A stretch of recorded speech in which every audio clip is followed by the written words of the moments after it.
Step into the shadows of mystery. True crime stories aficionados as we unravel the harrowing tale of the mutilated body in Oklahoma. Prepare yourself for a journey through the darkest corners of this chilling case that will leave you on the edge of your seat. The small, close-knit community of Warren, Oklahoma was shaken to its core when the mutilated body of 16-year-old Heather Rich was discovered floating face down in the murky waters of the river, her once beautiful features so disfigured that initial identification was nearly impossible. This quiet town of around 2,000 people, where everyone knew each other's business, had never before witnessed such a horrific and senseless crime. Heather was the beloved only daughter of Gail and Dwayne Rich, a well-off family living in one of Warren's more affluent neighborhoods. An excellent student, talented cheerleader, and all-around model teenager, Heather had blossomed into a true beauty who attracted admiring glances wherever she went. But beneath the surface, the young girl's life was becoming increasingly complicated as she navigated the treacherous waters of adolescence.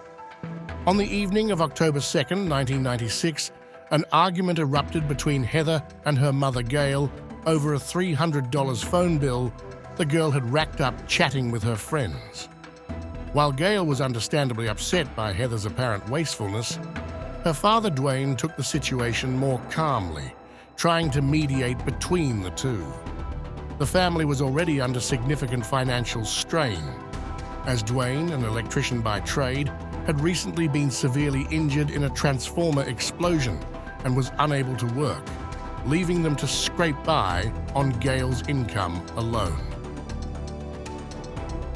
The next morning, October 3rd, Gail went to wake Heather for breakfast as usual, only to find the girl's bedroom curiously empty. Panic set in as the worried parents frantically called all of Heather's close friends, but no one seemed to know where she was, a highly unusual occurrence, as the responsible and dutiful Heather had never run away from home before. Gail and Dwayne wasted no time in rushing to the sheriff's office to report their daughter missing, desperate for the authorities to launch an immediate search. However, the law enforcement officials were dismissive of the parents' concerns, assuring them that Heather had likely just run away after the argument, as many teenagers sometimes do. They explained that for a missing person case to be officially opened, at least 24 hours must pass without contact, and since that time had not yet elapsed, the police could not accept the statement. Frustrated by the lack of urgency and feeling their daughter's life was in danger, the distraught parents decided to start their own search around town. Gail reached out to several of Heather's close friends, including her ex-boyfriend Randy Wood, the star quarterback of the high school football team, and her current boyfriend, Josh Bagwell. Both boys seemed unusually nervous and were giving rehearsed-sounding accounts of their last interactions with Heather, leading Gail to suspect they were hiding something. Josh's grandmother even admitted that the teenagers had been partying at their trailer the night Heather disappeared. As the days turned into a week with no sign of Heather, the community's unease grew palpable, and a sense of dread began to permeate the air. Then, on October 10th, a routine police patrol spotted a body floating face down in the river near the Texas border. The victim had been shot multiple times at close range, the face so disfigured that initial identification was impossible. However, dental records soon confirmed the grim news. It was Heather, and she had been shot 9 times, likely with a rare and distinctive Mossberg shotgun. The news rocked the small town of Warren to its core, and suspicion quickly fell on Heather's 2 high school boyfriends. Randy Wood and Josh Bagwell were brought in for intensive questioning, and their strange robotic behavior only heightened the detectives' suspicions. It emerged that Heather had secretly snuck out the night she disappeared to meet up with the boys, despite her parents' strict rules forbidding such unsupervised encounters. Further investigation revealed that just days before her tragic death, Heather had been caught with marijuana and alcohol at a school event, leading her worried parents to fear she was heading down a dangerous path and potentially getting involved with the wrong crowd. The police believed this recent brush with trouble could be somehow linked to her ultimate demise. When the ballistic evidence pointed to a rare Mossberg shotgun, the detectives tracked the purchase of the distinctive ammunition to 19-year-old Curtis Gamble, a known troublemaker with a history of violence and drug-related offenses. After hours of intense interrogation, the volatile Curtis finally cracked and confessed, implicating Randy and Josh in the murder. According to Curtis's account, the three boys had been drinking together at Josh's grandmother's trailer when he decided to sexually assault the incapacitated Heather. When she regained consciousness and fought back, the terrified Curtis suggested they simply kill her to cover up the crime. Fearing for their lives, the younger Randy and Josh reluctantly complied, with Randy ultimately pulling the trigger under Curtis's orders. However, Randy later recanted this version of events, claiming it was actually the older and more dominant Curtis who had carried out the brutal murder, while he and Josh had been too afraid of the volatile Curtis to intervene. Josh, for his part, refused to cooperate with the investigation at all, maintaining a stony silence that only further aroused the detectives' suspicions. The prosecutors faced a considerable challenge in determining the exact sequence of events and each boy's level of culpability, as the evidence was largely circumstantial and the testimonies hopelessly contradictory. Ultimately, they decided to offer Randy a plea deal, life in prison with the possibility of parole after 30 years, in exchange for his testimony against Josh. But in a surprising and courageous move, Randy Wood boldly rejected the deal, insisting on taking the stand himself to tell the full, unvarnished truth and seek justice for Heather, even though it meant risking the death penalty. His principled stance deeply impressed Heather's grief-stricken parents, Gail and Dwayne, who had been forced to not only cope with the unimaginable loss of their beloved daughter, but also defend her reputation against the smears of the defense. In the high-profile trial that followed, the defense attorneys tried their utmost to tarnish Heather's reputation, portraying her as a troubled, promiscuous teenager who had brought this tragedy upon herself through her own reckless behavior. But Randy's emotional and detailed testimony painted a very different picture of a kind, intelligent girl who had simply fallen in with the wrong crowd. He meticulously recounted how Curtis Gamble had orchestrated the entire murder, with Josh Bagwell actively participating in the horrific crime. In the end, after deliberating for over 12 hours, the jury returned a verdict that brought some measure of justice, though many felt the sentences were still too lenient. Curtis Gamble, the ringleader, was sentenced to life in prison, plus an additional 99 years. Randy Wood was also found guilty and given life with the possibility of parole after 40 years, a harsh sentence that many felt was undeserved given his honesty and remorse. Josh Bagwell, the silent accomplice, received the harshest punishment of all, life in prison without the possibility of parole. Years later, in a tragic coda to the case, Curtis Gamble and Josh Bagwell made a daring escape attempt from prison, fleeing to Texas before being recaptured after 10 days on the run. The case had highlighted the dangers that can arise when unsupervised teenagers turn to drugs, alcohol, and violence with devastating consequences. Heather's parents, Gail and Dwayne, were forced to not only cope with the unimaginable loss of their beloved daughter, but also defend her reputation against the smears of the defense. Yet they found solace in Randy's brave decision to testify truthfully, even at great personal cost. In the end, the tragedy served as a sobering reminder of the fragility of adolescence and the vital importance of parental guidance and supervision during those formative years.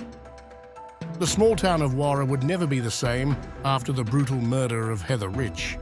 Her senseless death shattered the community's sense of safety and innocence, leaving an indelible mark that would reverberate for years to come.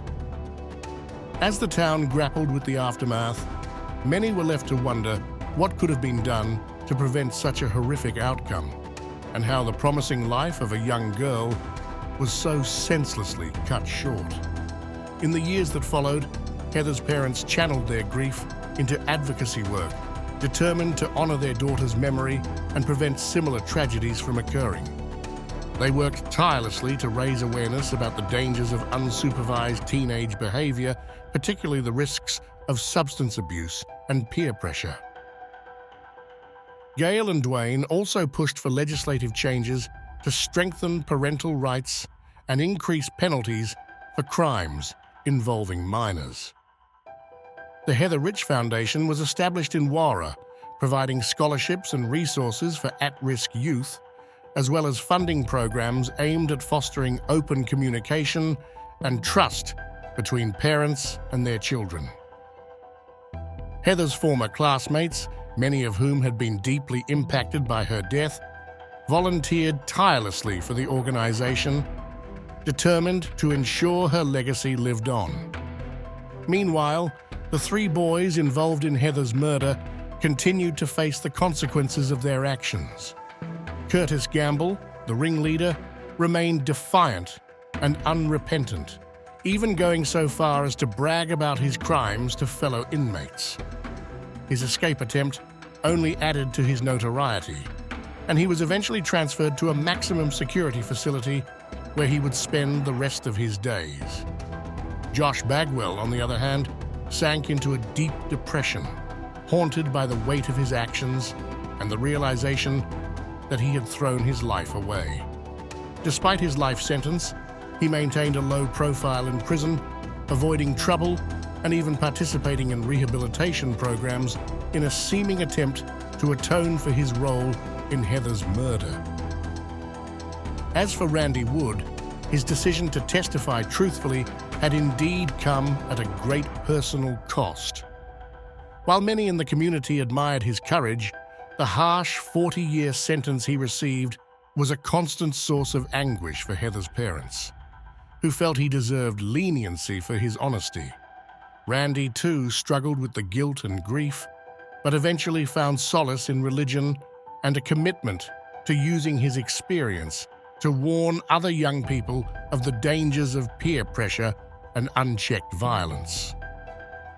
In the years that followed, Gail and Dwayne Rich became vocal advocates for stronger parental rights and harsher penalties for crimes involving minors. They lobbied tirelessly for legislative changes, determined to honor Heather's memory and prevent other families from enduring the same heartbreak. The Heather Rich Foundation they established in their hometown grew into a respected organization, providing scholarships, counseling, and community programs aimed at supporting at-risk youth and fostering open communication between parents and their children. Heather's former classmates, many of whom had been deeply impacted by her tragic death, volunteered tirelessly for the foundation, determined to ensure her legacy lived on. They organized annual fundraisers, candlelight vigils, and community events that kept Heather's name and spirit alive, inspiring others to become more involved in their local youth initiatives. As the years passed, the Warra community slowly began to heal, though the pain of Heather's loss would never fully fade. Her parents, Gail and Dwayne, took solace in the knowledge that their daughter's memory lived on, inspiring others to be more vigilant and proactive in protecting the youth of their town. The Heather Rich case stood as a tragic cautionary tale, a stark reminder of the fragility of adolescence and the vital importance of parental guidance and community support. Though the three boys responsible for Heather's murder continued to face the consequences of their actions, the focus gradually shifted to the broader societal issues that had contributed to the tragedy.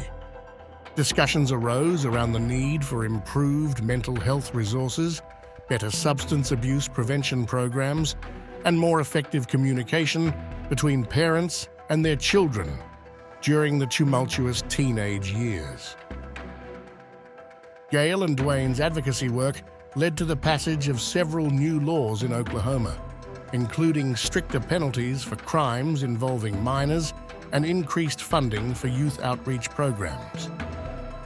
The Heather Rich Foundation also expanded its reach, providing scholarships and resources to at-risk teens across the state, and partnering with local schools to implement comprehensive education and mentorship initiatives. As the years went by, Heather's story became a cautionary tale that reverberated far beyond the borders of Warra.